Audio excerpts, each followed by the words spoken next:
all set? Just in half.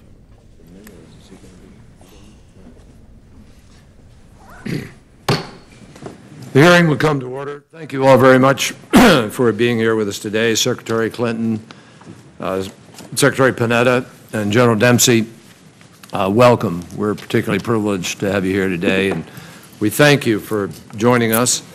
It's really a rare occasion, I think, in any committee, but it's a rare occasion in this committee when we have simultaneously a panel of witnesses that brings together America's top diplomat, our country's top defense official, and our nation's top military officer. Your presence here all together powerfully underscores the importance that you put on this issue. Our committee shares this sense of importance, which is why I hope, without respect to party or ideology, we will begin an open, honest, and comprehensive discussion about whether the United States of America should join the Law of the Sea Convention. I want to underscore the word comprehensive. I've heard from countless military and business leaders for some period of time who believe it is urgent that we ratify this treaty. And I've also spoken with senators and some groups who oppose the treaty. I intend to make certain that the committee does its job properly and thoroughly.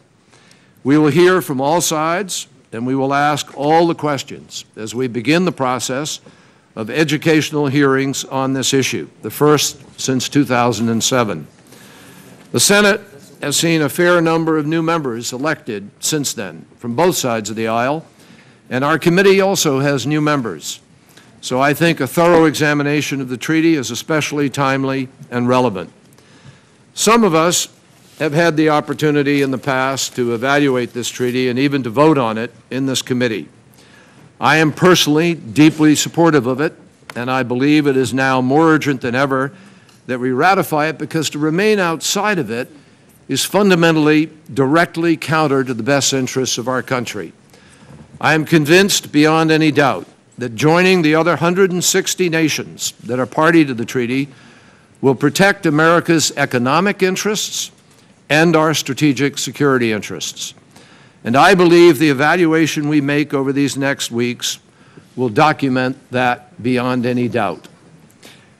I promised the committee and the Senate that, notwithstanding my support, we will conduct exhaustive and fair hearings to examine all of the arguments pro and con.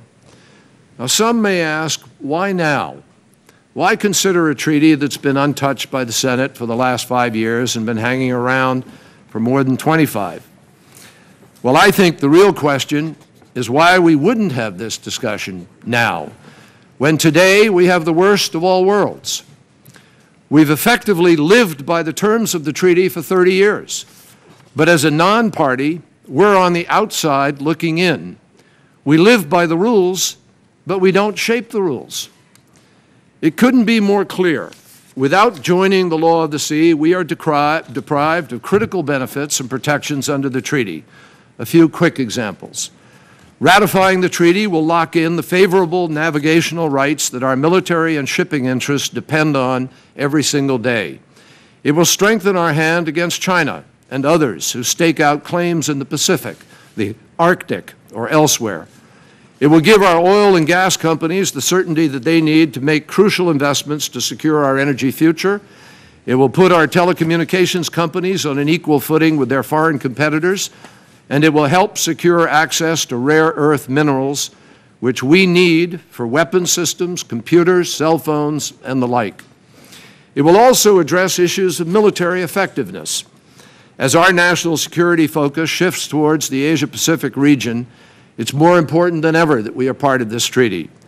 China and other countries are staking out illegal claims in the South China Sea and elsewhere. Becoming a party to the treaty would give an immediate boost to U.S. credibility as we push back against excessive maritime claims and illegal restrictions on our warships or commercial vessels. There is no doubt in my mind that would help resolve maritime issues to the benefit of the United States and our regional allies and partners, and we will hear from every single former Chief of Naval Operations and Commandant of the Coast Guard to that effect. The treaty is also about energy security. While we sit on the sidelines, Russia and other countries are carving up the Arctic and laying claims to the oil and gas riches in that region. We, on the other hand, can't even access the treaty body that provides international legitimacy for these types of Arctic claims. Instead of taking every possible step to ensure our stake in this resource-rich area, we are watching others assert their claims and doing nothing about it because we have no legal recourse. And this treaty is also about rare earth minerals. China currently controls the production of rare earth minerals. 90% of the world's supply we are dependent on from China. There is no way that enhances American security. We need this for cell phones, computers, weapon systems. U.S. industry is poised to secure these minerals from the deep seabed, but they cannot do so through the United States as it is because we're not a party to the treaty. Don't take my word for it. Listen to our top companies. Just last week, Bob Stevens, the CEO of Lockheed Martin, wrote to me urging that the Senate pass the Law of the Sea Treaty.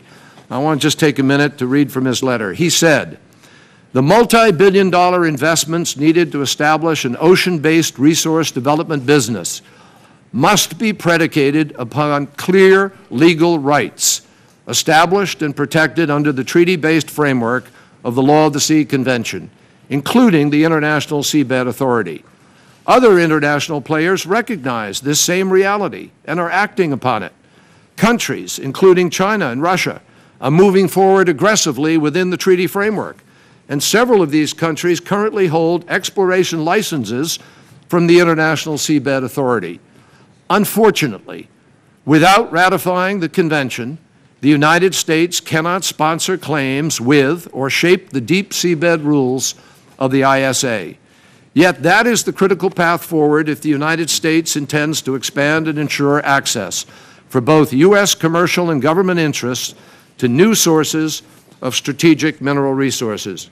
And without objection, I'll place the full letter into the record.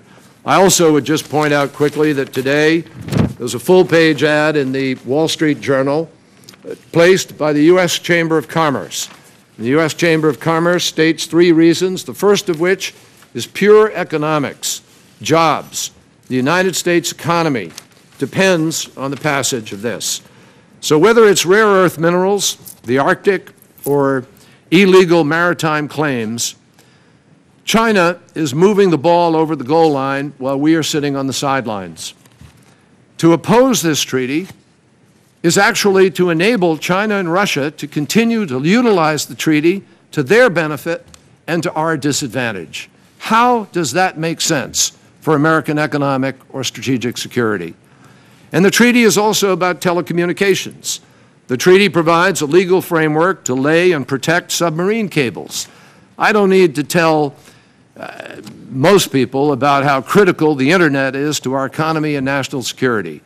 We need to put ourselves on the best footing possible to protect those cables through which the Internet flows, and the treaty does that. And that's why AT&T, Verizon, Level 3, and others support this treaty. Again, don't take my word for it. In a recent letter, AT&T explained, submarine cables provide the backbone of international transmission facilities for the global Internet, electronic commerce, and other international voice and data communication services that are major drivers of the 21st century global information-based economy. It has never been more important to our U.S. economic infrastructure and our participation in the global economy to strengthen the protection and reliability of international submarine cables. The Law of the Sea Convention, particularly as assisted by the enforcement mechanisms available to parties under Article 297, is a critical element of this protection. I'd like to enter this letter into the record as well. Now, let me say a last thing about the process and timing for consideration of this treaty, and I think that it is important what I'm going to say.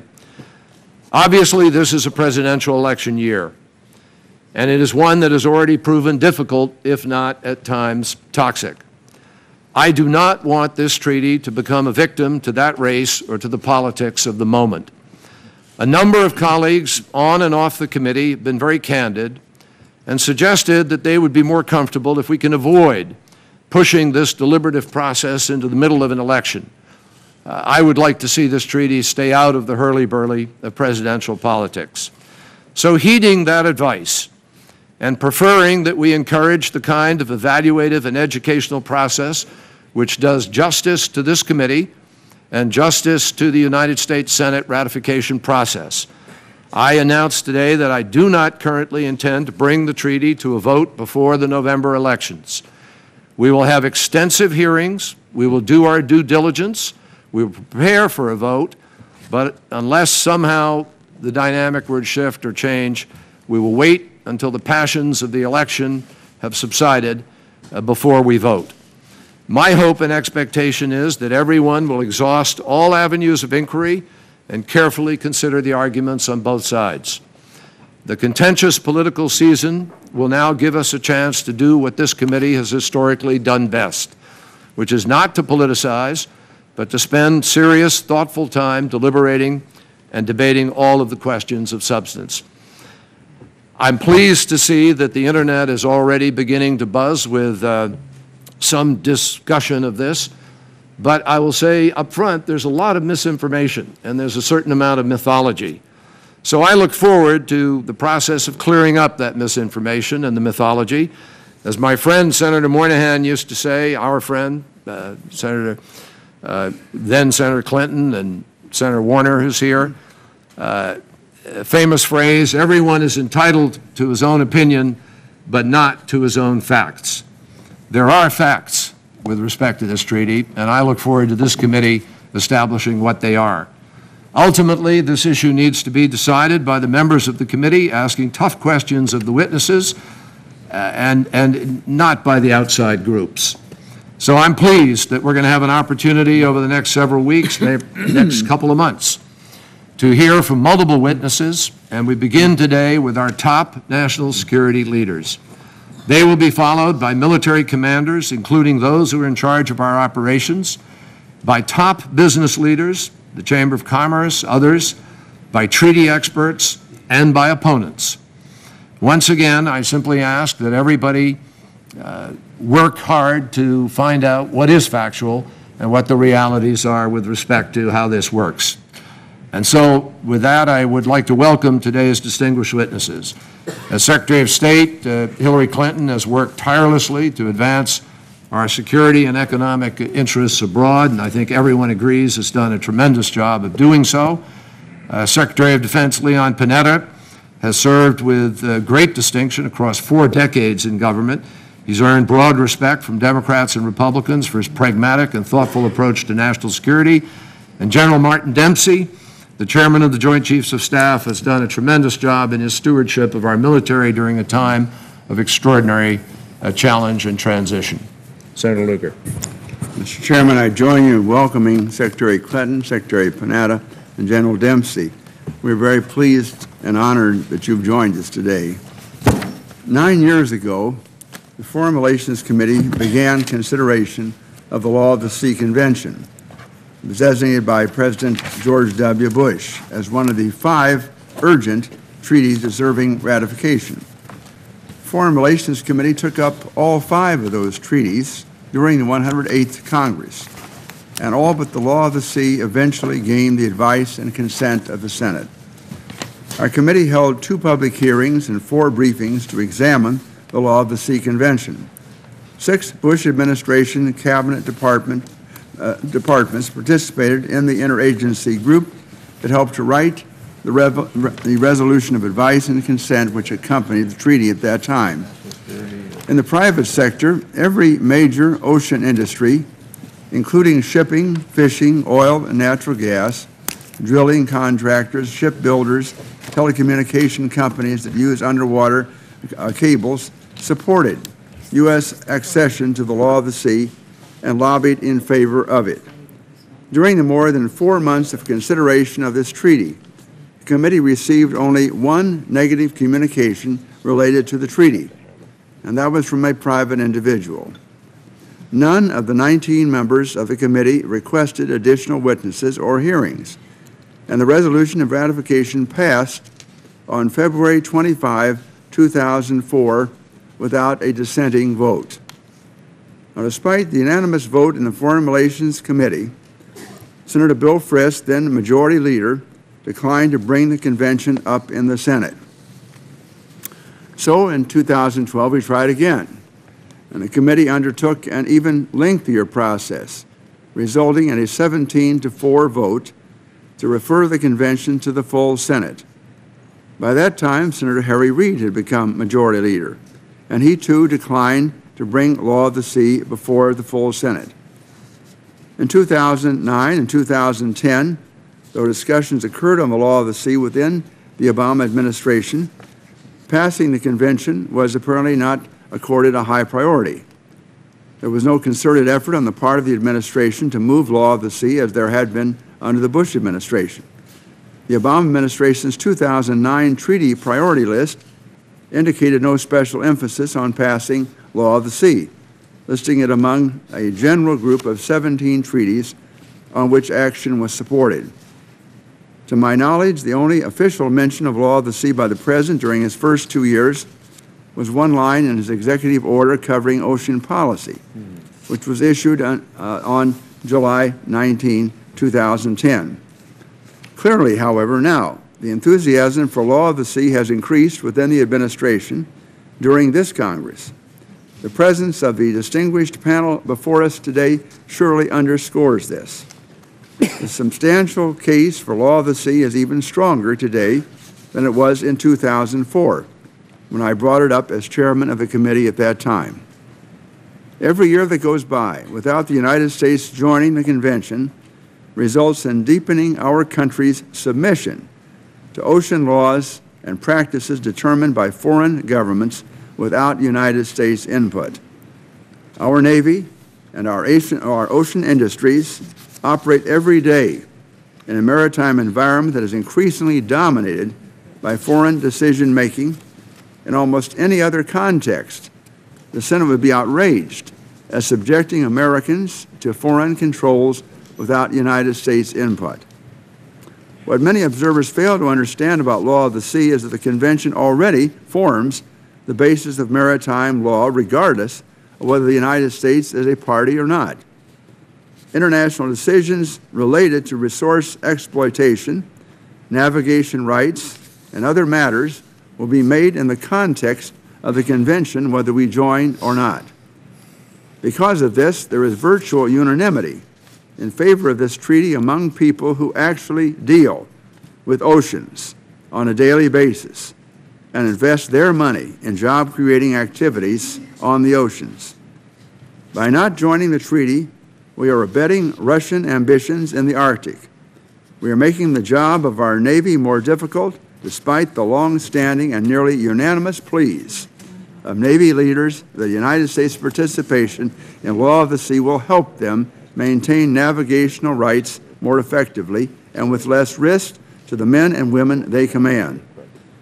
We are turning our backs on the requests of important American industries that use the oceans and must abide by rules established under this convention, and we're diminishing our chances for energy independence by making U.S. oil and gas exploration in international waters less likely.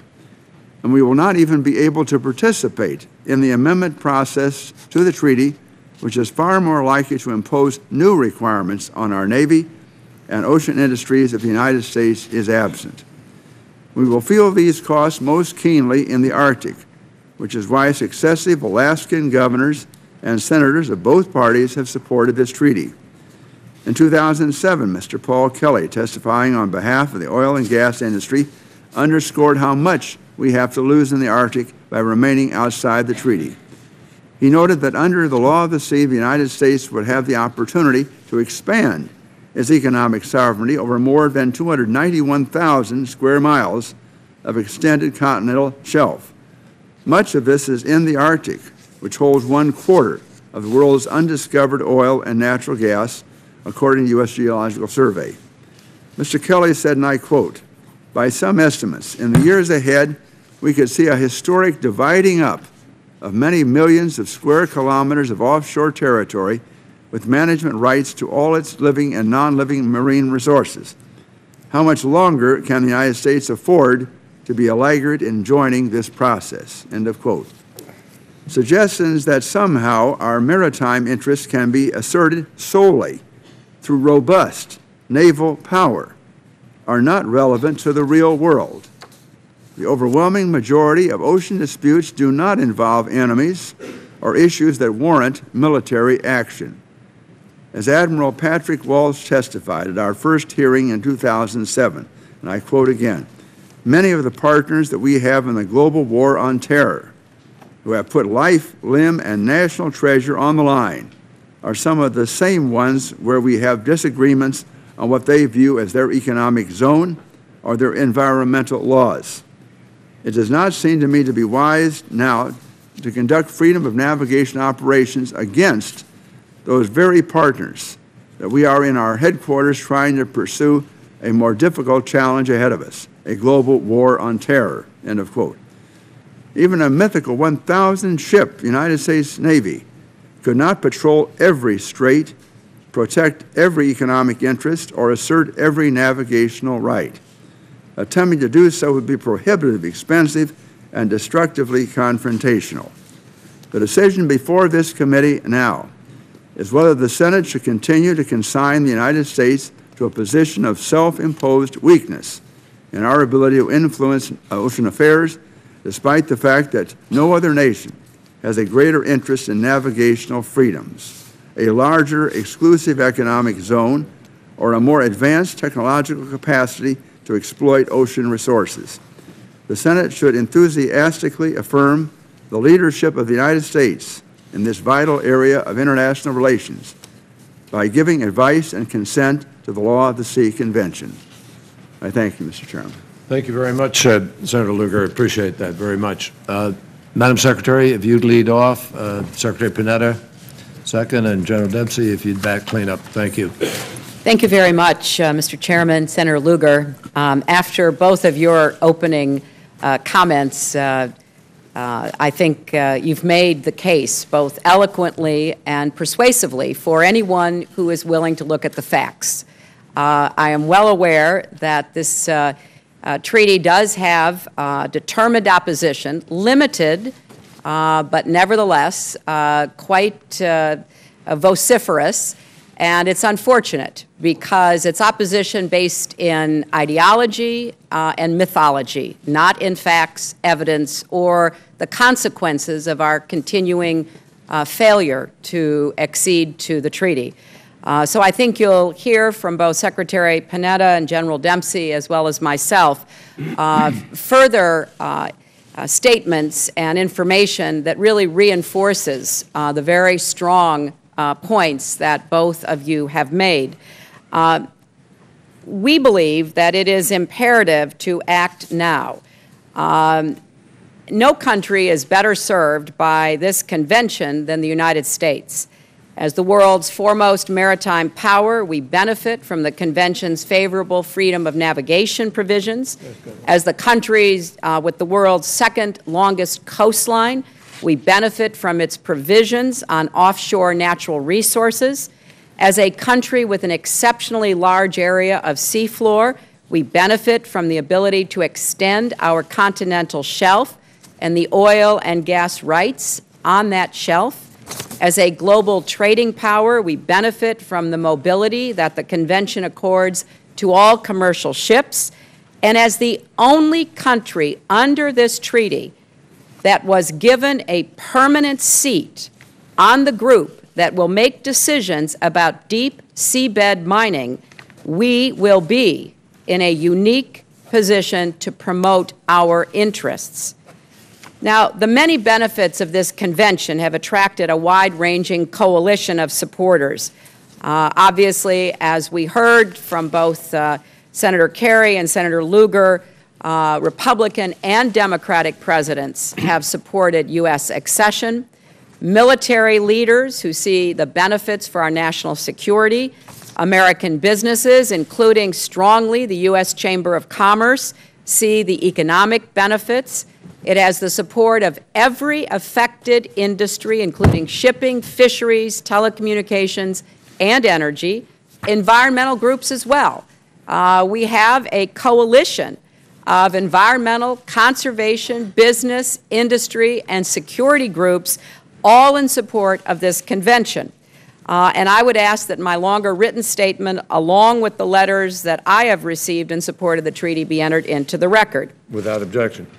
Now, one could argue that 20 years ago, 10 years ago, maybe even 5 years ago, joining the convention was important but not urgent.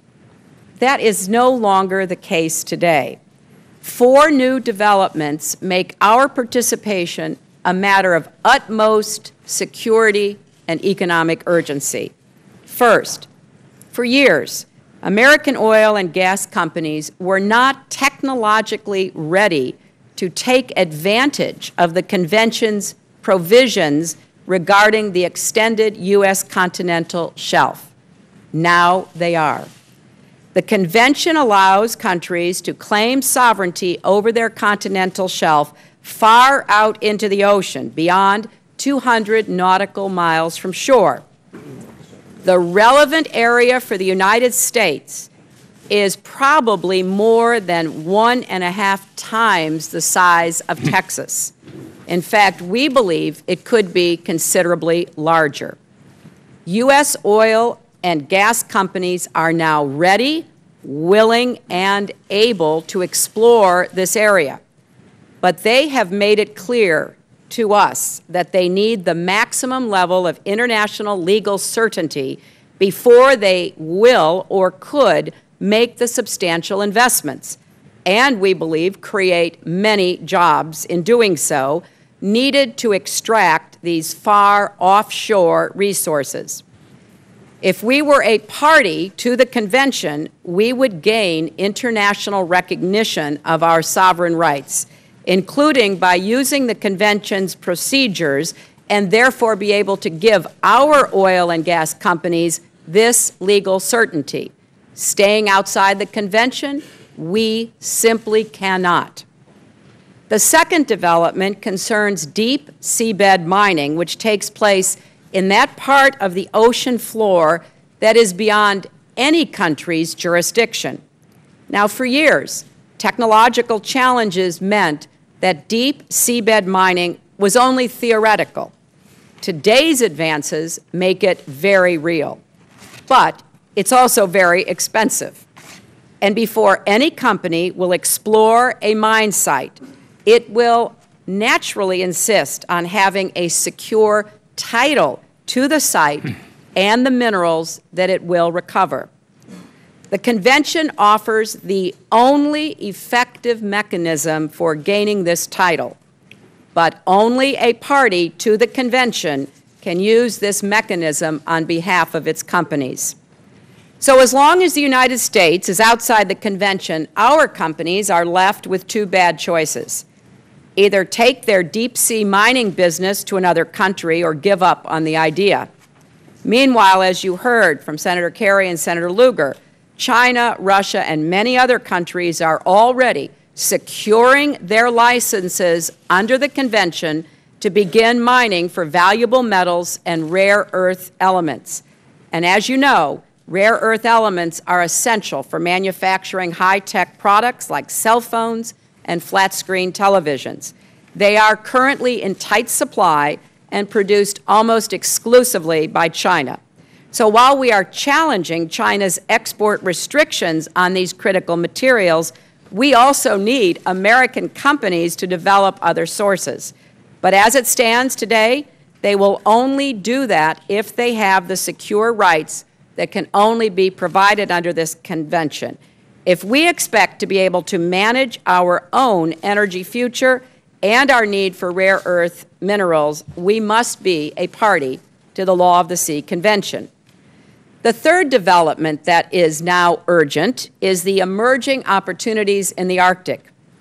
As the area gets warmer, it is opening up to new activities such as fishing, oil and gas exploration, shipping, and tourism. This convention provides the international framework to deal with these new opportunities. We are the only Arctic nation outside the convention. Russia and the other Arctic states are advancing their continental shelf claims in the Arctic, while we are on the outside looking in. As a party to the convention, we would have a much stronger basis to assert our interests throughout the entire Arctic region. The fourth development is that the convention's bodies are now up and running. The body that makes recommendations regarding countries' continental shelves beyond 200 nautical miles is actively considering submissions from over 40 countries without the participation of a U.S. commissioner. The body addressing deep seabed mining is now drawing up the rules to govern the extraction of minerals of great interest to the United States and American industry. It simply should not be acceptable to us that the United States will be absent from either of those discussions. Our negotiators obtained a permanent U.S. seat on the key decision-making body for deep seabed mining. I know of no other international body that accords one country and one country alone, us, a permanent seat on its decision-making body. But until we join, that reserved seat remains empty. So those are the stakes for our economy. And you will hear from Secretary Panetta and General Dempsey that our security interests are intrinsically linked to freedom of navigation. We have much more to gain from legal certainty and public order in the world's oceans than any other country. U.S. armed forces rely on the navigational rights and freedoms reflected in the Convention for worldwide access to get to combat areas, sustain our forces during conflict, and return home safely, all without permission from other countries. Now, as a non-party to the Convention, we have to rely on what is called customary international law as a legal basis for invoking and enforcing these norms. But in no other situation in which our security interests are at stake do we consider customary international law good enough to protect rights that are vital to the operation of the United States military. So far, we've been fortunate, but our navigational rights and our ability to challenge other countries' behavior should stand on the firmest and most persuasive legal footing available, including in critical areas such as the South China Sea. I'm sure you have followed the claims countries are making in the South China Sea. Although we do not have territory there, we have vital interests, particularly freedom of navigation, and I can report from the diplomatic trenches that as a party to the Convention, we would have greater credibility in invoking the Convention's rules and a greater ability to enforce them. Now, I know a number of you have heard arguments opposing the Convention, and let me just address those head on. Critics claim we would surrender U.S. sovereignty under this treaty, but in fact, it's exactly the opposite. We would secure sovereign rights over vast new areas and resources, including our 200-mile exclusive economic zone and vast continental shelf areas extending off our coasts and at least 600 miles off Alaska. I know some are concerned that the treaty's provisions for binding dispute settlement would impinge on our sovereignty. We are no stranger to similar provisions, including in the World Trade Organization, which has allowed us to bring trade cases, many of them currently pending, against abusers around the world. As with the WTO, the U.S. has much more to gain than lose from this proposition by being able to hold others accountable under clear and transparent rules. Some critics invoke the concern we would be submitting to mandatory technology transfer, Reagan's other initial objections to the treaty. You know, those concerns might have been relevant decades ago, but today they are not. In 1994, negotiators made modifications specifically to address each of President Reagan's objections, including mandatory technology transfer, which is why President Reagan's own Secretary of State, George Shultz, has since written we should join the convention in light of those modifications having been made. Now, some continue to assert we do not need to join the convention for U.S. companies to drill beyond 200 miles or to engage in deep seabed mining. That's not what the companies say. So I find it quite ironic, in fact, somewhat bewildering, that a group, an organization, an individual would make a claim that is refuted by every major company in every major sector of the economy who stands to benefit from this treaty. Under current circumstances, they are very clear. They will not take on the cost and risk these activities under uncertain legal frameworks. They need the indisputable, internationally recognized rights available under the treaty. So please, listen to these companies, not to those who have other reasons or claims that are not based on the facts. These companies are refuting the critics who say, go ahead, you'll be fine. But they're not the ones, the critics, being asked to invest tens of millions of dollars without the legal certainty that comes with joining the convention. Now, some mischaracterize the payments for benefit of resource rights beyond 200 miles as, quote, a UN tax, and this is my personal favorite of the arguments against the treaty, that will be used to support state sponsors of terrorism. Honestly, I don't know where these people make these things up.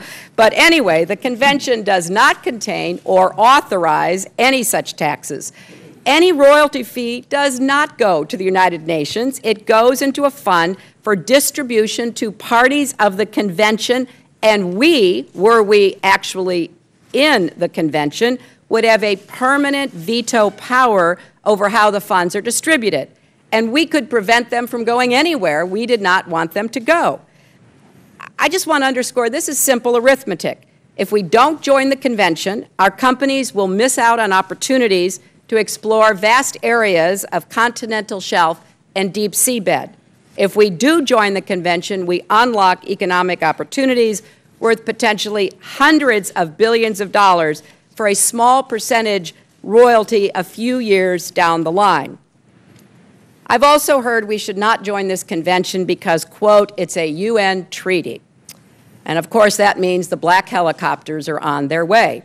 Well, the fact that a treaty was negotiated under the auspices of the United Nations, which is, after all, a convenient gathering place for the countries of the world, has not stopped us from joining agreements that are in our interests. We are party to dozens of agreements negotiated under the UN auspices on everything from counterterrorism and law enforcement to health, commerce, and aviation. And we often pay fees under those treaties, recognizing the benefits we get dwarf those minimal fees. And on the national security front, some argue we would be handing power over the U.S. Navy to an international body.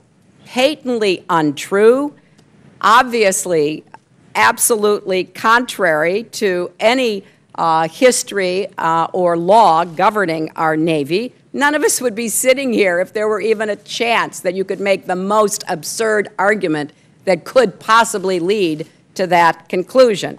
Disputes concerning U.S. military activities are clearly excluded from dispute settlement under the Convention. And neither is it true that the Convention would prohibit intelligence activities. The intelligence community has once again in 2012, as it did in 2007, as it did in 2003, confirmed that is absolutely not true. So whatever arguments may have existed for delaying U.S. accession no longer exist and truly cannot be even taken with a straight face. The benefits of joining have always been significant, but today the costs of not joining are increasing.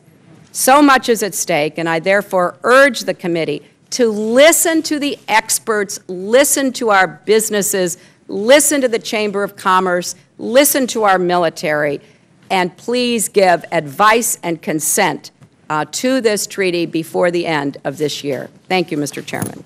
Well, Madam Secretary, thank you for a very important testimony, and I particularly appreciate the detail that you went into. I think it's very helpful. Mr. Secretary.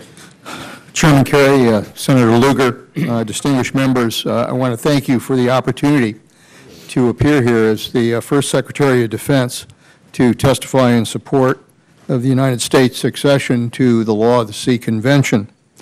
I've been involved with ocean issues most of my career, and I strongly believe that that accession to this treaty is absolutely essential, not only to our economic interests or diplomatic interests, but I'm here to say that it's extremely important to our national security interests as well.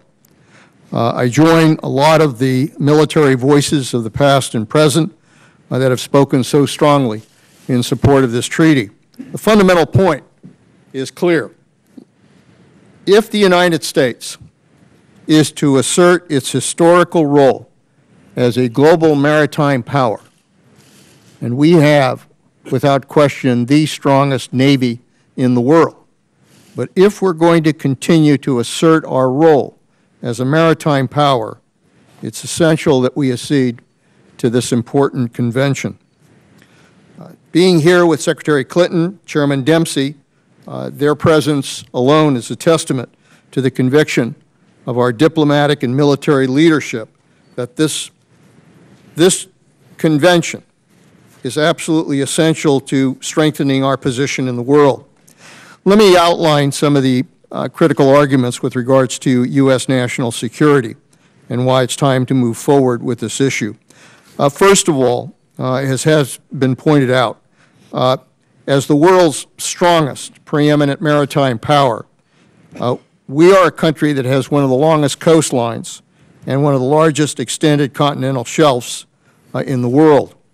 We have more to gain by approving this convention than almost any other country. There's 161 countries that have approved. We're the only industrial power that has failed to do that. And as a result, we don't have a seat at the table.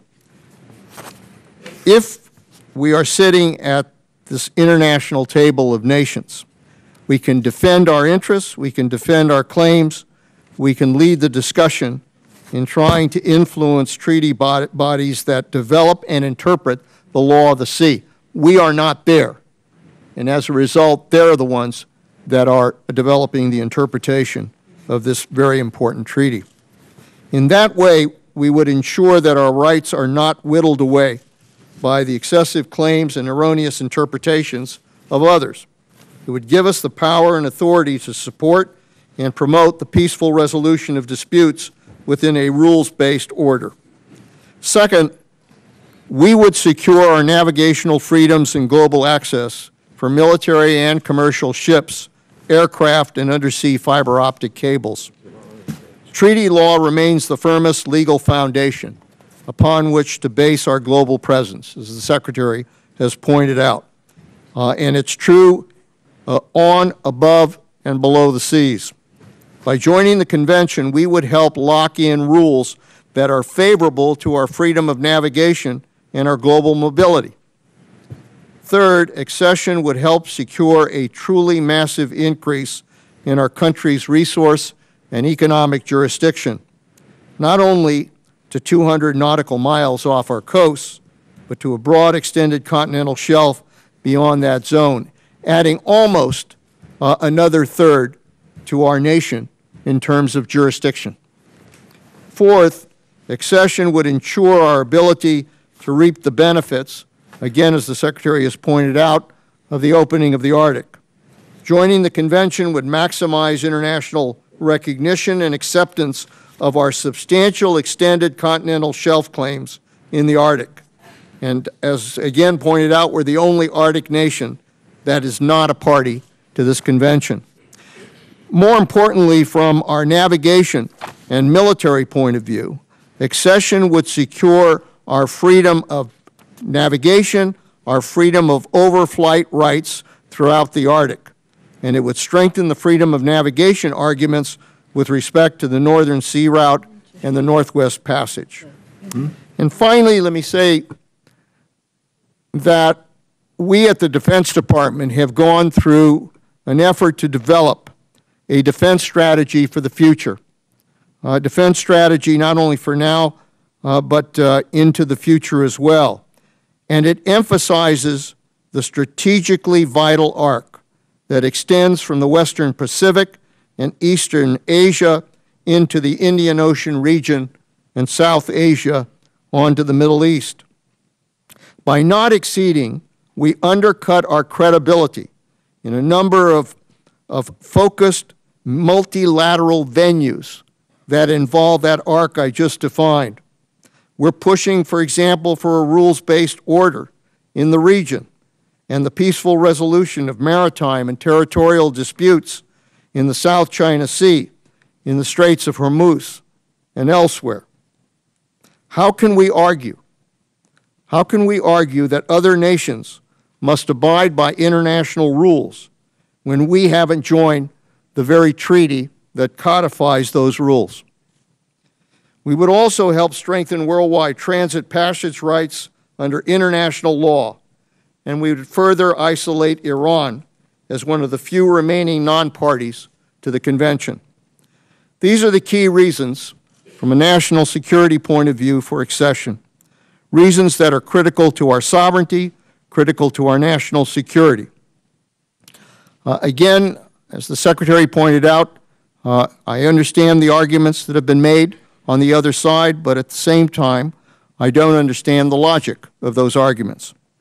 The myth that somehow this would surrender U.S. sovereignty, nothing could be further from the truth. Not since we acquired the lands of the American West and Alaska have we had such an opportunity to expand U.S. sovereignty. The estimated extended continental shelf is said to encompass at least 385,000 square miles, 385,000 square miles of seabed. As the Secretary pointed out, it's 1.5 times the size of Texas that would be added to our sovereignty, that would be added to our jurisdiction. Some claim that joining the convention would restrict our military operations and activities or limit our ability to collect intelligence in territorial seas. Nothing could be further from the truth. The convention in no way harms our intelligence collection activities. In no way does it constrain our military operations. On the contrary, U.S. accession to the convention secures our freedom of navigation and overflight rights as bedrock treaty law. Some allege that the convention would subject us to the jurisdiction of international courts, and that this represents a surrendering of our sovereignty. Once again, this is not the case. The convention provides that a party may declare it does not accept any dispute resolution procedures for disputes concerning military activities, and we would do the same, as so many other nations have chosen likewise to do. Moreover, it would be up to the United States to decide precisely what constitutes a military activity, not others. Others argue that our maritime interdiction operations would be constrained, and again, this is simply not the case. The U.S. and our partners routinely conduct a range of interdiction operations based on UN Security Council resolutions, on treaties, on port state control measures, and on the inherent right of self-defense.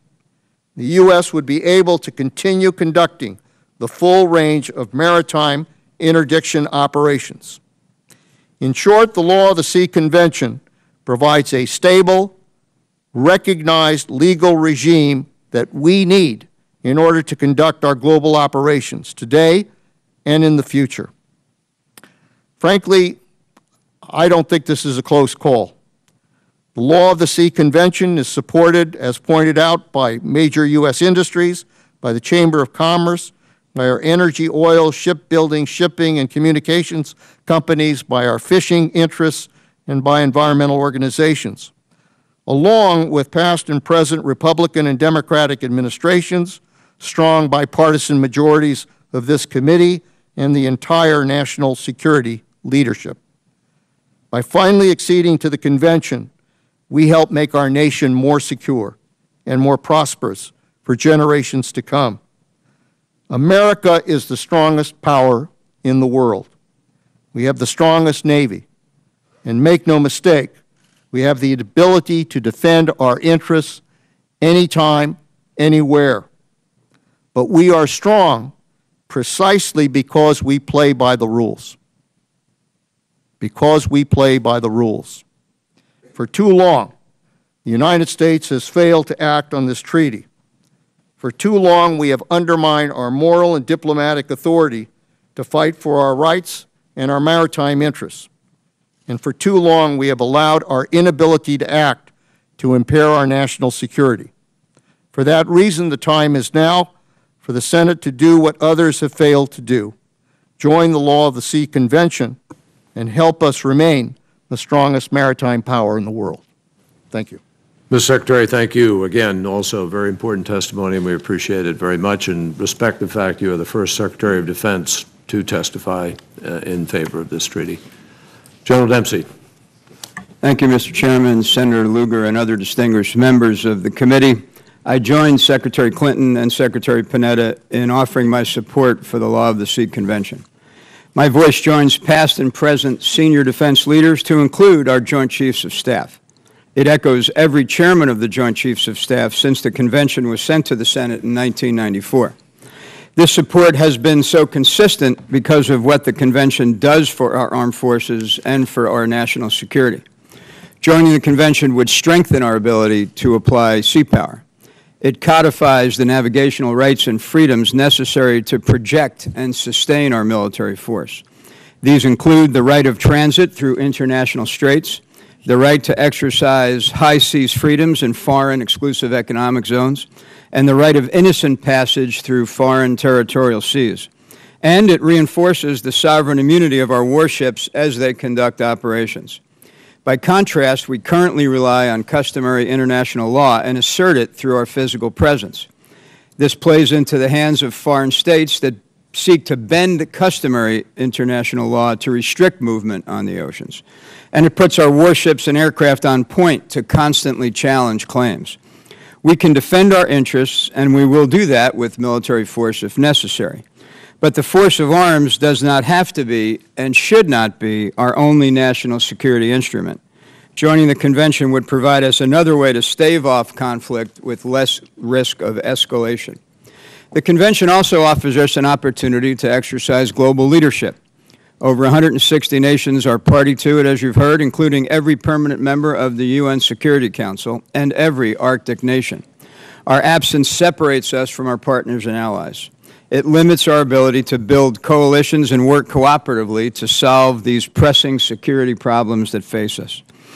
Although the terms of the convention are favorable to the United States' interest, we are not positioned to further guide its interpretation nor its implementation. We need to join it in order to strengthen our leadership role in global maritime affairs. To close, America is a maritime nation, both militarily and economically. Our prosperity and security depend on the bounty of and access to the world's oceans. By joining the convention, our forces would enjoy a firmer legal standing for operations on, over, and under the world's waters. And it would provide us an additional tool for navigating an increasingly complex and competitive security environment. I look forward to your questions. Thank you. Thank you very much, General. As I mentioned earlier, we will be having, I say to my colleagues, we will be having Chief of Naval Operations, the Commandant of the Coast Guard, and the commanders of the various forces, all of whom are affected by this, who will come in and be able to answer questions for senators. But General Dempsey, if I could ask you, opponents of the convention have argued that U.S. secession is somehow going to lead to an unacceptable restriction on the U.S. military. Secretary Panetta addressed this a little bit, suggesting it would harm our national security. This has been a refrain repeated in a number of editorials and elsewhere. I want to ask you some questions about that, if I may. First of all, do they know something that you don't know? Well, I can't speak for them, but I know what I know, and I know that it will not do any of the things you just suggested. None? None. And you're certain of that? I'm certain of that. And that is shared by every commander of the various combatant forces? It is, sir. You've probably noticed that I'm not exactly dressed exactly as someone who would speak with authority on the issue of maritime operations. But I am a student, and in fact, prior to my testimony, and even before, I've made it a point to consult with those who are experts on this and have become, to the best of my ability, an expert as well. President Reagan decided in 1983 that the Convention's provisions relating to the traditional uses of the oceans generally confirmed existing maritime law and practice and fairly balanced the interests of all states. He therefore announced that the United States, including the U.S. military, will act in accordance with those provisions, notwithstanding we hadn't ratified it. Has that policy ever changed since President Reagan first made the announcement in 1983? It has not changed for the United States military, no, sir. So in light of the fact, and I ask this of both the Secretary of Defense and you as Chairman of the Joint Chiefs, in light of the fact that we are already following the Convention, would joining it require the military to make any change in existing policy or procedure with respect to use of the oceans? It would not. Would it place any restraint whatsoever on any of our strategic goals? It would not. As Chairman of the Joint Chiefs of Staff, do you believe that joining the Convention would harm the U.S. military in any way? I do. I believe it would not harm us in any way. And haven't you expressed, and I think, Mr. Secretary, you've said that rather than harm us, it would in fact enhance our strategic goals and our interests? It would. It would give us the opportunity to be able to engage when it comes to navigational freedoms and navigational rights. We can argue for those now. We can do what we do, but very frankly, we have undermined our moral authority by not having a seat at the table with these nations to make the arguments for these rights. I have a letter here from Director of National Intelligence Clapper, dated May 16, 2012, in which he confirms that the Convention would not prohibit intelligence activities in any way. This is another one of those myths that get thrown out there. I want to enter that letter into the record, but the intelligence community made the same confirmation to this committee during the Bush administration, did it not, in 2003 and 2007? That's correct. So, General Dempsey and Secretary Panetta, I ask you each the same question. Do you have any concern or any belief whatsoever that joining this convention would harm the U.S. military's ability to collect intelligence? Having served in a key intelligence position and now as Secretary of Defense, this would in no way inhibit our ability to conduct intelligence operations. General Dempsey? It would not affect our intelligence operations. And is it not accurate that the Russians are about to send their 5th mission up to the Arctic this summer, and the Chinese are currently laying claims that may in fact impinge on U.S. interests and claims? Mr. Secretary? That's correct. General Dempsey? Yes, sir.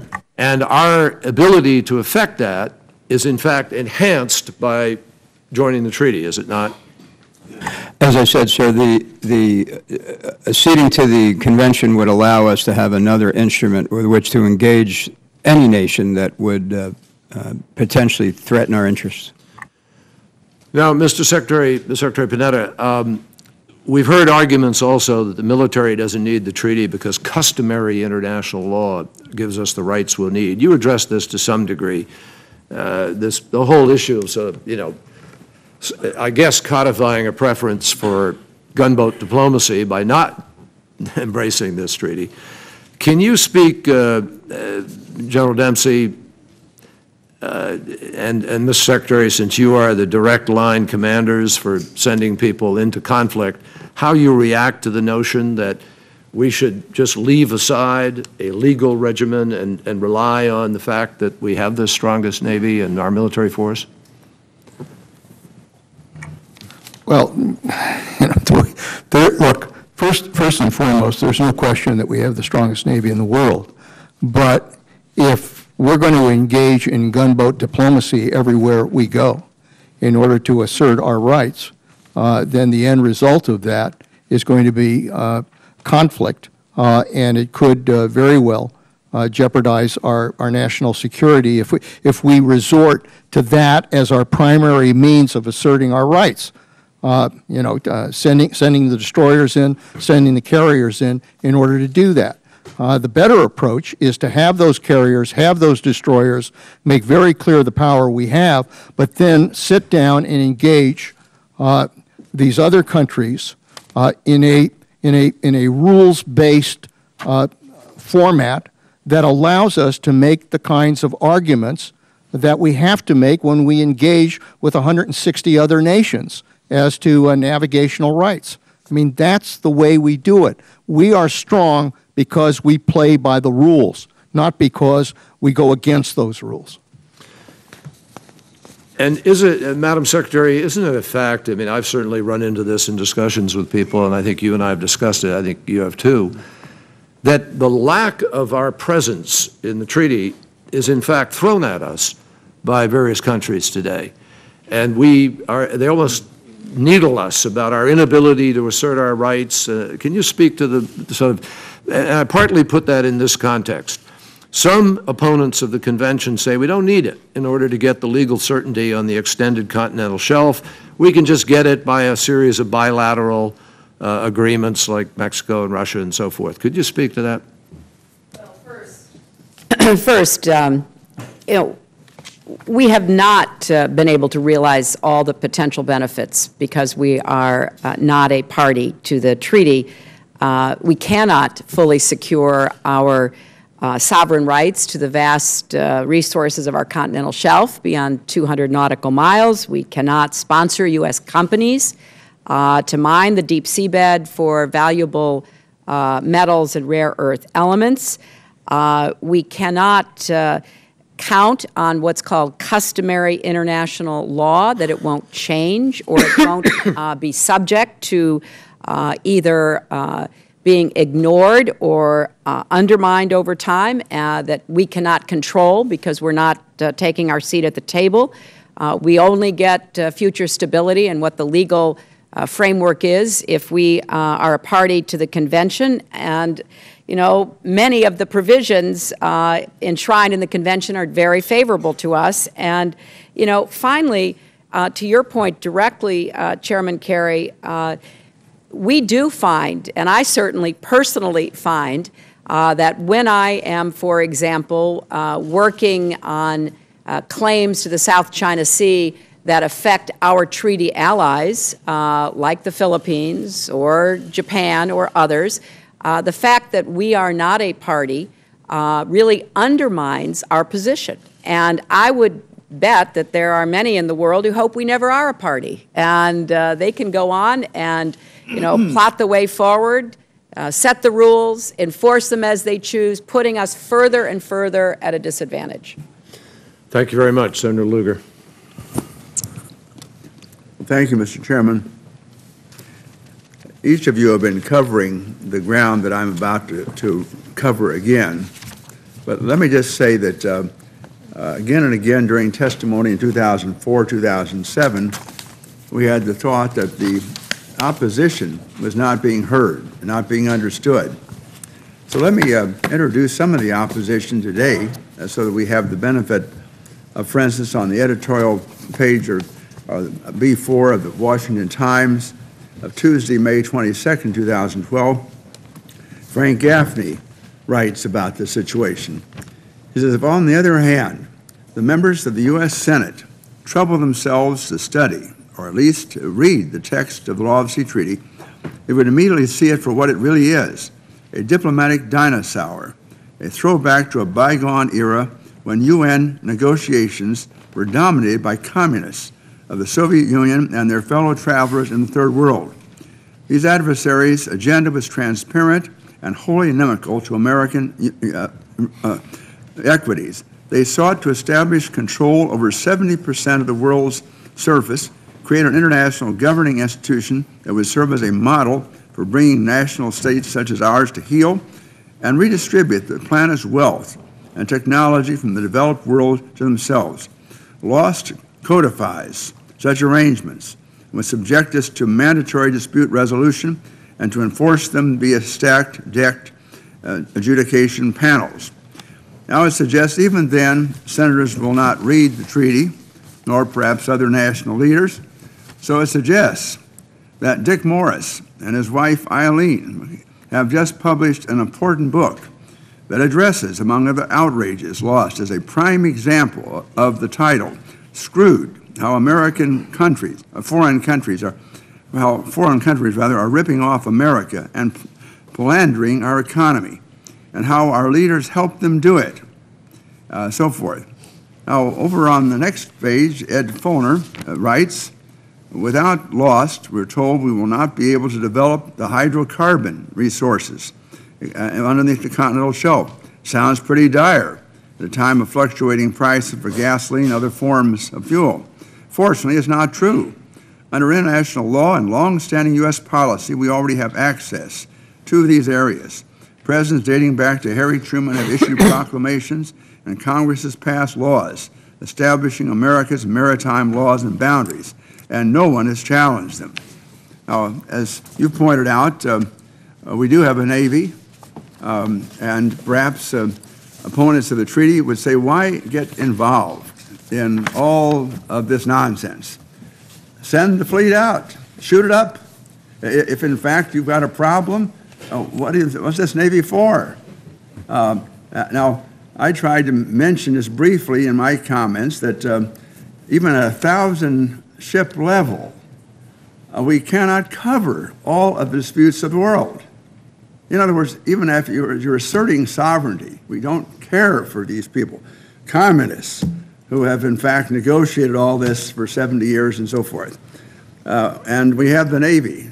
We don't really have enough of a Navy. What we ought to have then maybe is an additional hearing on how many ships, how much more military budget, how much more infrastructure we need to do it our way, and to say let the rest fly by themselves. Now, I take your time to listen to all of this because essentially you've presented a very strong case, and people from industry are going to present a strong case, and they will be pilloried as capitalists who are looking after their own stockholders, looking after their own interests, once again without regard to sovereignty and the ability we could shoot it out if we really are up to it. And I don't know who else will come in. Perhaps we'll have some peaceful types who will say, you know, peace in the world is important. But I'm afraid they're going to get short shrift with regard to this particular argument. How, Secretary Panetta, would you sort of begin, you describe really the military problem here? In other words, we do have the Navy, and we are not going to stand by, and we are worried about the South China Sea, and all of our Asian allies are coming, and we're placing Marines in Australia, and we're pivoting, as you described, the policy. But what are the limitations, if there are any, to our ability really to shoot it out?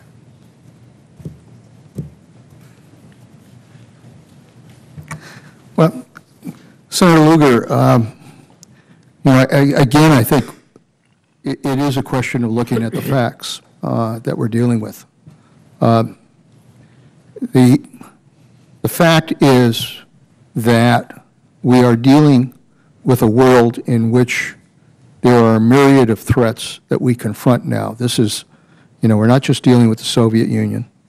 We're dealing with a myriad of threats in the South China Sea with rising powers, in the Pacific with North Korea, with Iran, with transit in the Straits of Hormuz, with turmoil in the Middle East, with a whole series of challenges, not to mention war, not to mention terrorism. All of those are the threats that we confront. And the reality is that we are now in a world in which, frankly, in order to be able to deal with that myriad of challenges, it isn't enough for the United States Navy to go wandering around the world asserting its strength as a way to solve that myriad of problems and threats I just defined. The only way we're going to do this in today's world is to engage in alliances and partnerships, work with other countries to develop some kind of rules-based approach to dealing with those threats so that other countries as well understand the threats they confront and can react to those threats. That's the kind of world we are part of. That's the kind of world we live in. And it's for that reason that the law of the seas becomes important, because it is one of the vehicles in which to engage the world. If 160 nations have acceded to it, and we say to hell with them, we're not going to participate in that, then 160 nations are going to determine what happens in terms of the law of the sea, and we won't be there.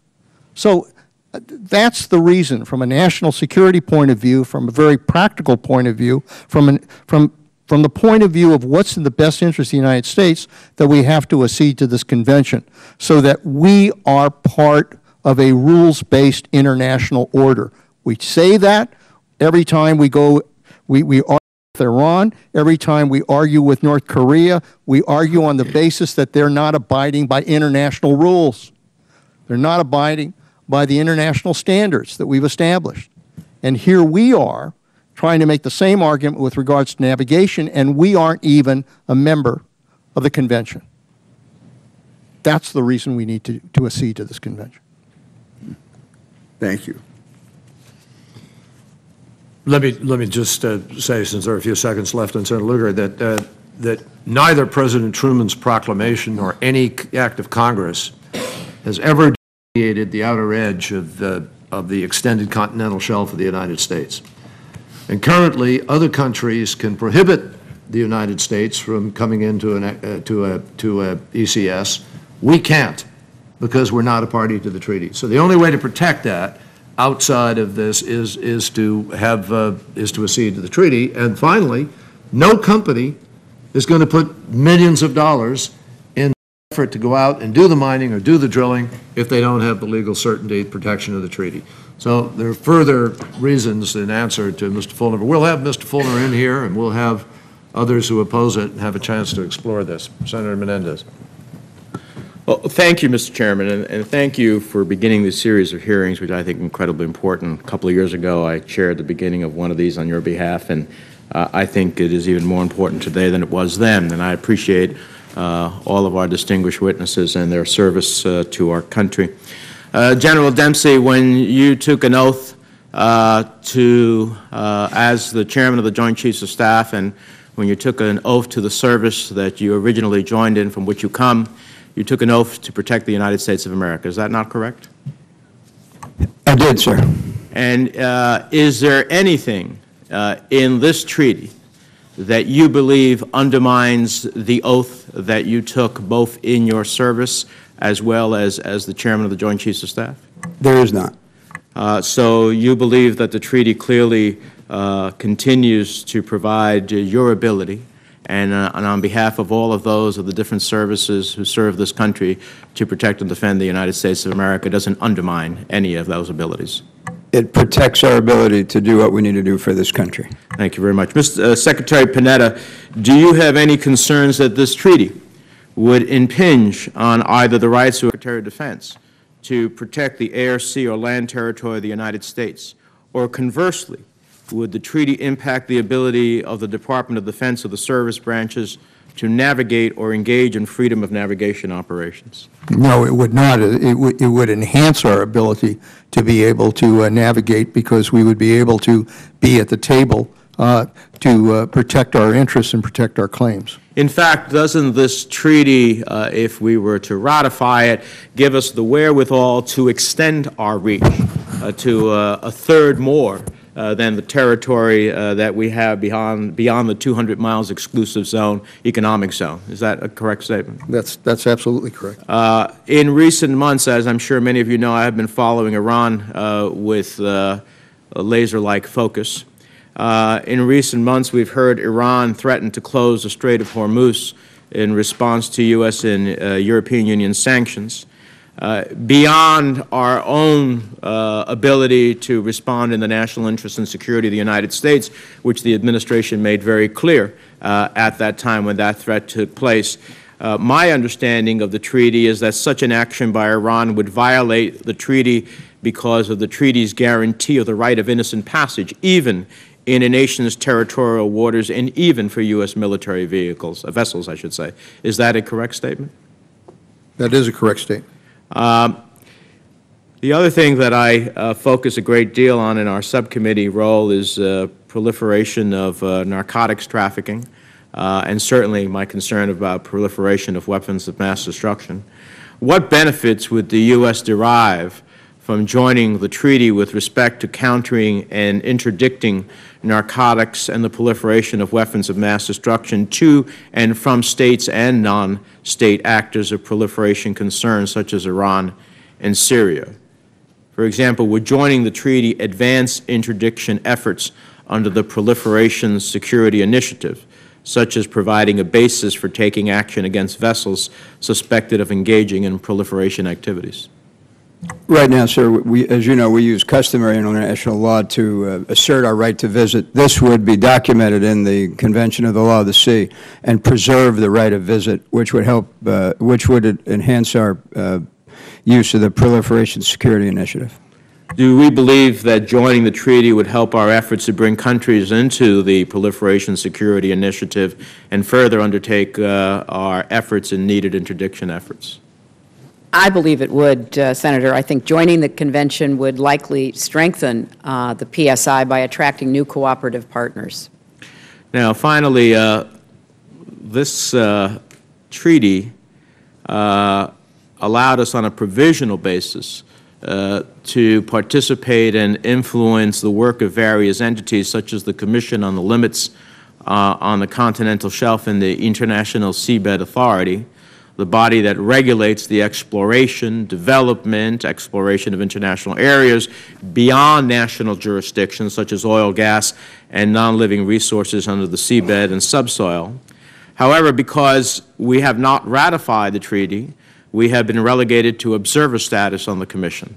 What impact has the failure to ratify had on our ability to influence the actions on the Continental Shelf Commission and the international seabed activity?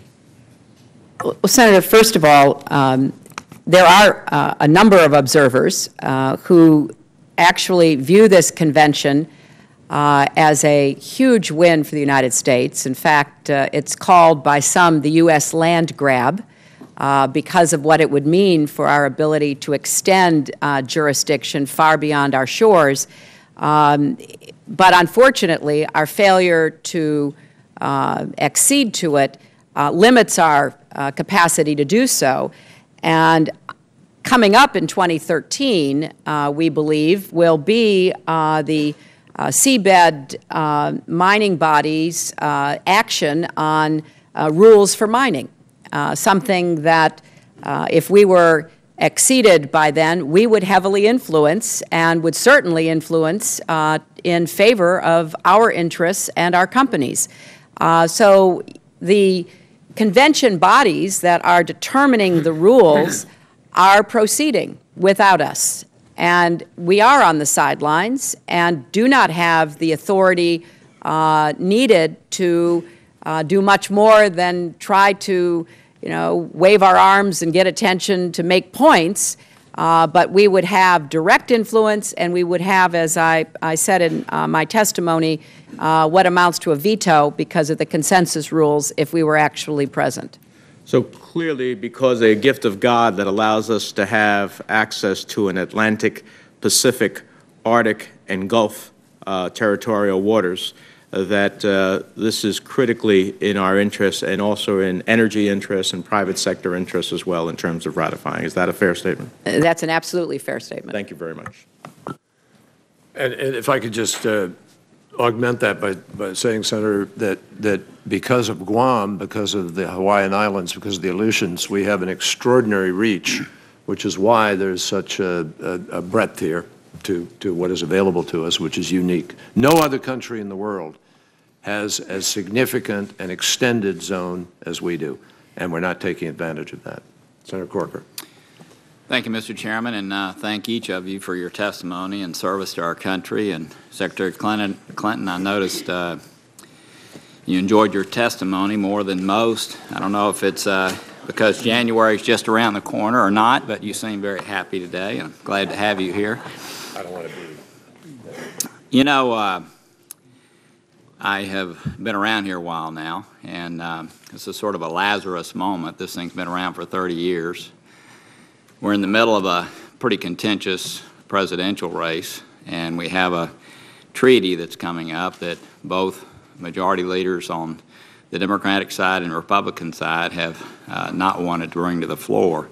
So I have my antenna up slightly. I do want everybody to know that I began in a neutral place. I, too, want to make my decision on this treaty based on facts and not myths, and certainly plan to go about learning as much as I can about the facts of where this treaty places our nation. So I listened to the testimony, and again, I enjoyed all three of you. I'm listening to cases being made about oil. And at the depths of exploration we're talking about really big oil. And I just find it interesting. I don't think this is a pejorative comment. The administration has not particularly been a great fan of big oil. As a matter of fact, we've restricted our own lands to their access in many ways. So I just find it an interesting point that's being made by an administration that has been anything but friendly, quote, to big oil, while all of a sudden on this particular treaty, such a big deal is being made out of that. And if you could just answer me briefly, Secretary Clinton, I'd appreciate it. Well, Senator Corker, I'm always happy when I'm appearing before this committee to be back in the Senate. So thank you for the warm welcome.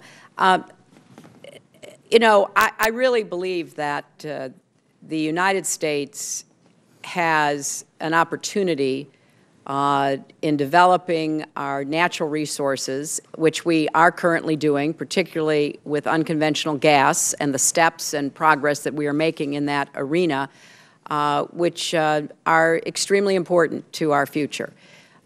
Yes, there are discussions and debates over, you know, where to do it, in whose backyard and the like, but we are making progress, and for the first time in many years, we actually are a net exporter. And, you know, as someone who spends a lot of my time promoting American jobs around the world and finding how interested people are in perhaps being able to import from us, I think that's all to the good.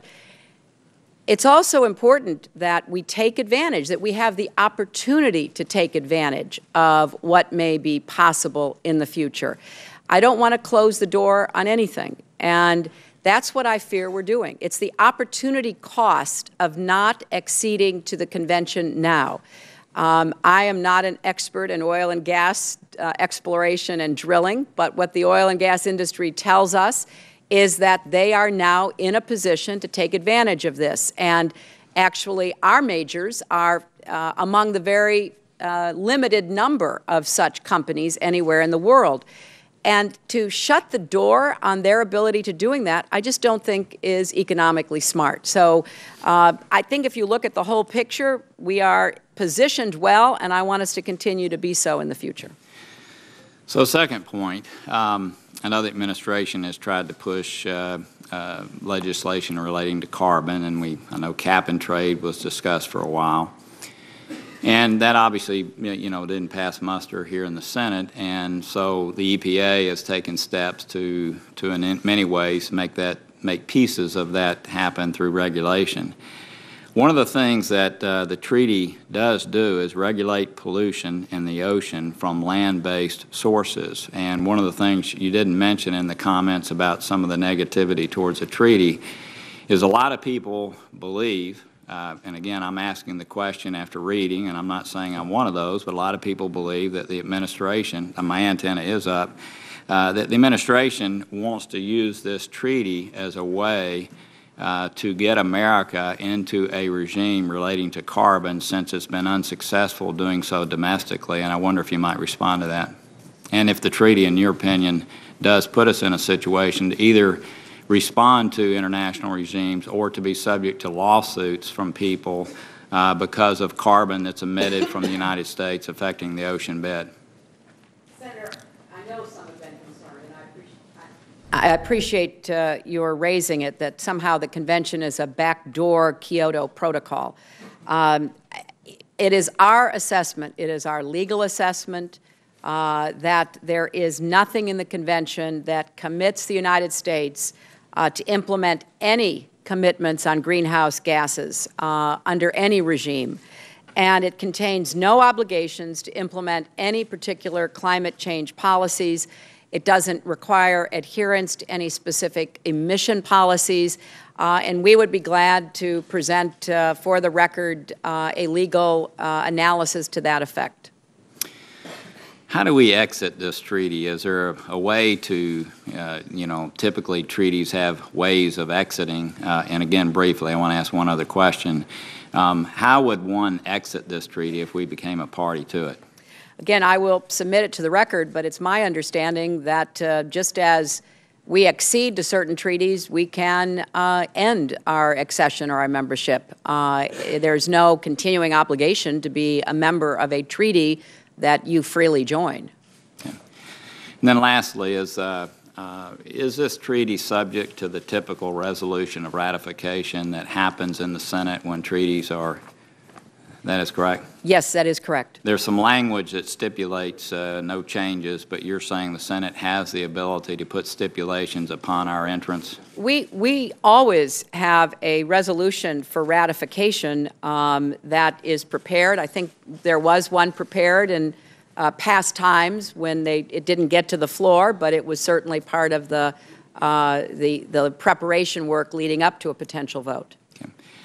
And on that note, and this is not directed at you in any way, we did have a resolution of ratification under the START Treaty, and I know we've had some conversations about this in the past, and I know that there are pieces of this that are outside the jurisdiction of the State Department, but I will say that I think the gentleman on either side of you, I know the gentleman to your left, mentioned many times that the modernization of our nuclear armaments is very important to our nation, especially if we're going to be reducing the numbers of those.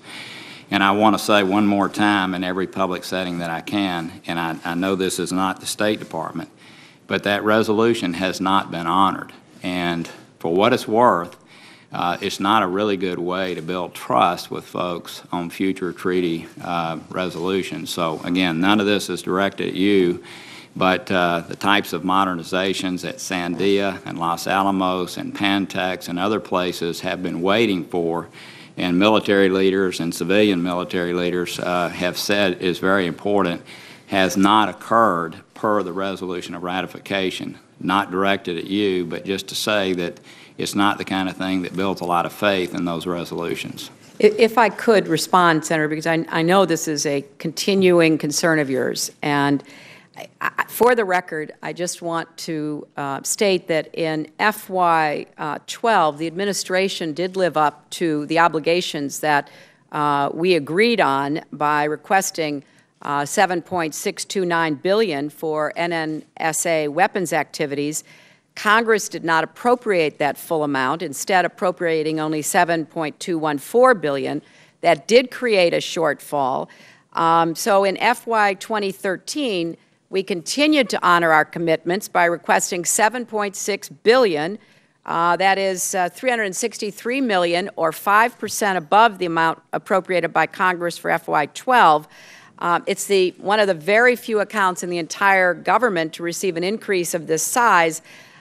And, we would like to work with Congress to be able to have everybody on the same page concerning this. I'll close with this, if it's okay. I appreciate that. And yet, this year, that request was not made. And I want to say that the resolution states that if those funding requirements are not met, it's incumbent upon the administration to come forth with a report showing how that affects the overall process. That has not happened. And again, none of that is directed at you. It's directed overall at the administration. But it does create problems as it relates to overall trust issues. I thank you all for your testimony and look forward to the future hearings. And Senator, I take very seriously this concern of yours. We will be submitting the 9B report shortly. Thank you, Senator Corker. Senator Cardin. Well, Mr. Chairman, let me thank all of our witnesses. I found their presentations to be as comprehensive a presentation that I've ever received on the treaty, and I thank you for that. I thank you for particularly addressing the criticisms that have been made about this treaty. Of course, it's typical of any treaty that we hear some of these complaints. I want to go into an issue that I think, Secretary Clinton, you alluded to, and that is that this is not a static situation. It's changing all the time. And there are now groups that are meeting that will affect U.S. interests that we are not a party to. We don't have our representative there. The law of the sea is changing because of the treaty. And there's now discussions as to what should be the appropriate use of sea lanes, and where should the mineral rights in the future go, or what should be the international regime for dealing with some of these issues. And the United States, of course, is perhaps the most significant player in these issues, and yet our interests are not being represented as these types of changes are being debated. Can you just elaborate a little bit more as to what type of discussions are currently taking place that we truly are not part of? We are not involved as far as having our representative at the table during these discussions that very much could affect U.S. companies, could affect the commercial operations, could affect all the interests that you have mentioned. Well, Senator, you're absolutely right. With respect to demarcating, claiming, and asserting sovereign jurisdiction over continental shelf, that is ongoing. Countries are doing that. As has been already said, we stand to gain more than any country in the world, and we have not done so. Going beyond the extended continental shelf, which is of great importance to us, are the rules on deep seabed mining that will influence whether a number of the supporters of the treaty, Senator Kerry mentioned one, Lockheed Martin, who are interested in the rare earth minerals, can participate, because in the absence of setting the right rules and then being a party to the treaty, it may or may not be advantageous to us, as it should be. We have a seat on that body, and we are not filling it. So we will really only have ourselves to hold responsible if the bodies that are now gearing up and working under this convention begin to make decisions that are not in our interest. And I think Secretary Panetta made a great comment. You know, we like to use our military power to promote our national security. We have a lot of economic interests at stake here that will be very hard for us to exercise, even with the largest, most professional military in the world, if we don't get in under the convention's rules. And we have a chance still to shape those rules. Normally, on these international treaties and organizations, the U.S. participation is looked upon internationally with great importance because it adds to the comprehensive nature of the organization. And you mentioned the Arctic area. Without having the United States, you're missing one of the key players in the Arctic. So I know that there is strong international interest for us to become a party to the treaty.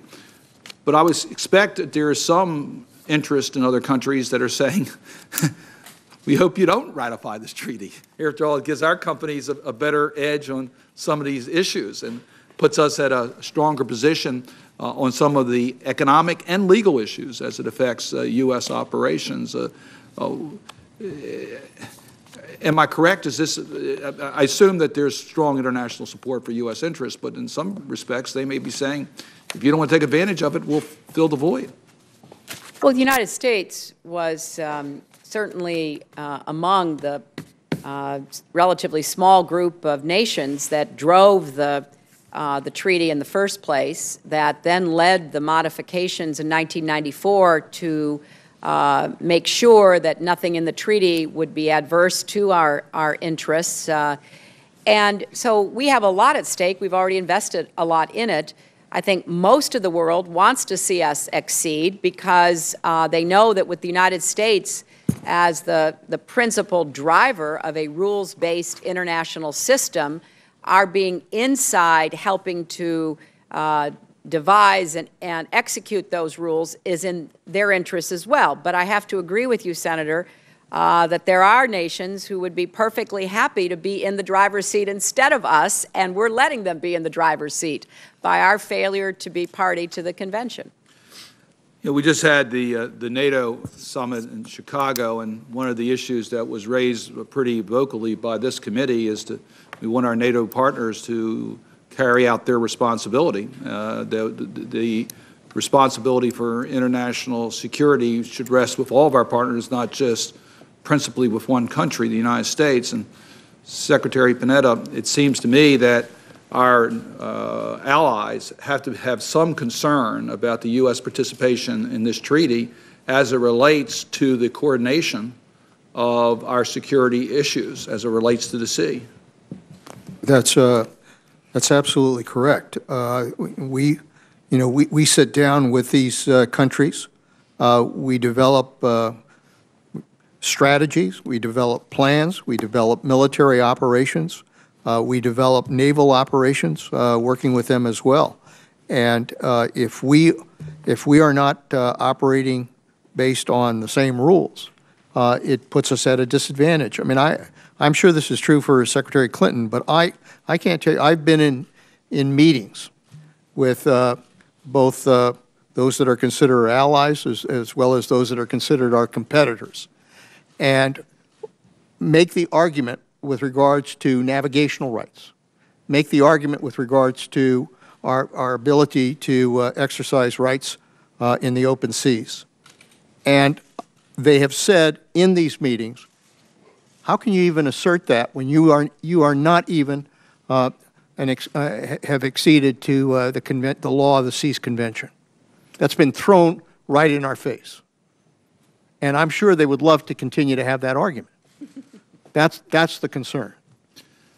It does make our arguments for parity that much more difficult, particularly when there really is, as you all pointed out, it's hard to defend an argument as to why we have taken so long and why we have not, in fact, ratified the treaty. Thank you, Mr. Chairman. Thank you very much, Senator. Senator Risch. Thank you, Mr. Chairman. Secretary Clinton, in your opening statement, you addressed the people who oppose the ratification of the treaty, and particularly spoke to the ideology and the philosophical opposition that some people have to this. And I hope you weren't scoffing at us. I'm one of those that fall into that category because I have some deep-seated reservations on that basis. Indeed, most wars we've fought have been fought over ideology and philosophy. Indeed, our country was founded on that because we had a difference with Great Britain over that. So I consider that an important point. And to get this down even narrower, my problem is with sovereignty. If there's 288 pages here, and as you read it, there's some good stuff in here. But if we give up one scintilla of sovereignty that this country has fought, has bled for, have given up our treasure and the best that America has, I can't vote for it. So I want to talk about a couple of those and focus on those if we can. First of all, with all due respect, you defended the opposition, or you challenged the opposition who said that there's nothing in here that requires that we do certain things regarding the Kyoto protocols and environmental type things.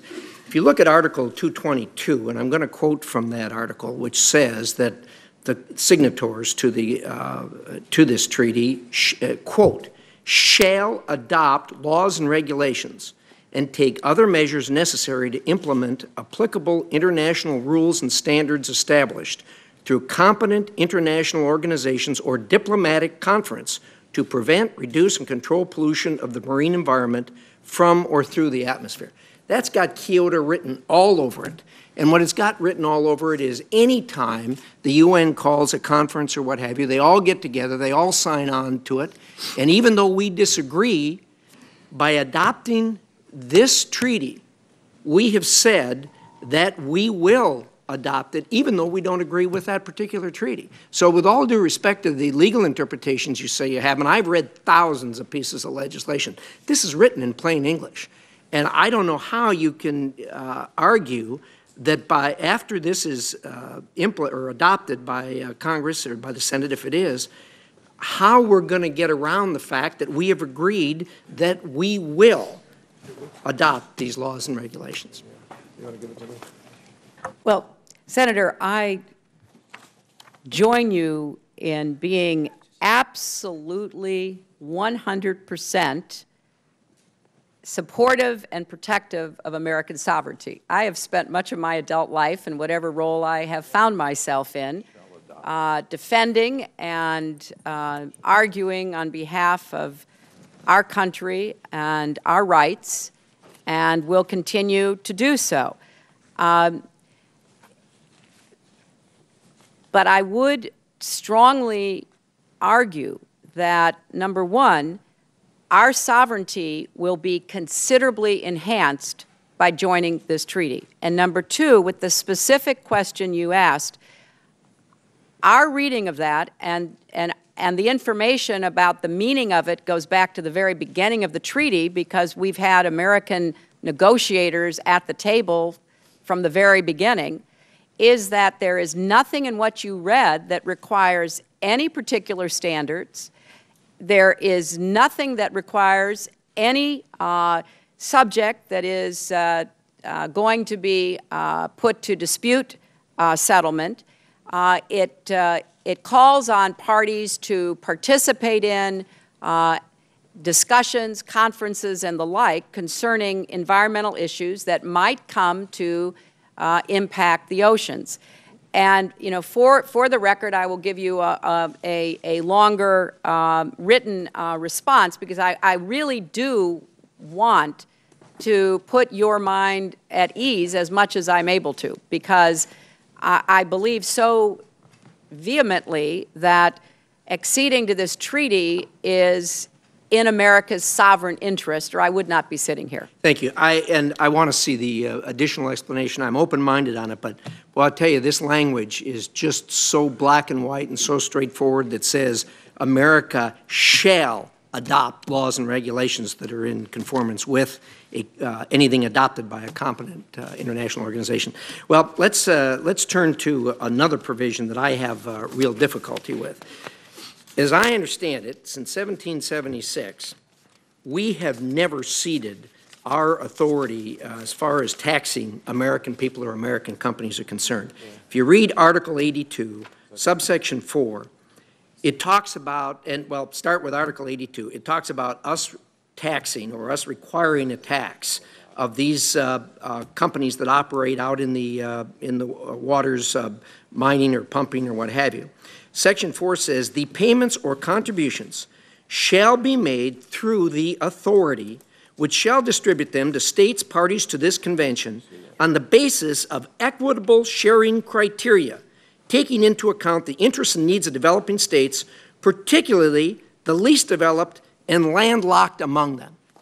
Why, oh why, as we as Americans give up our taxing authority, handing money over to the United Nations to develop some kind of a formula that we have no idea what it's going to say, and allowing them to distribute our tax money according to some formula that's very vaguely set out here. Why would we do that? Well, Senator, we're not doing it, and I can tell you that without fear of contradiction. The Convention does not provide for or authorize taxation of individuals, corporations, or otherwise. There is a royalty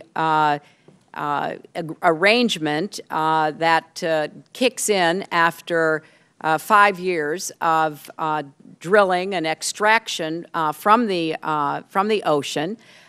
Payments that would be related to the continental shelf beyond 200 nautical miles go through, not to, one of the convention bodies, the Seabed Authority.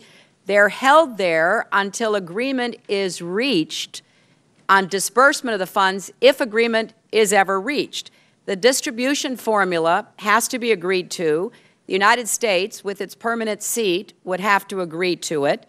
And the payments would mean that we were actually extracting valuable resources from the extended continental shelf.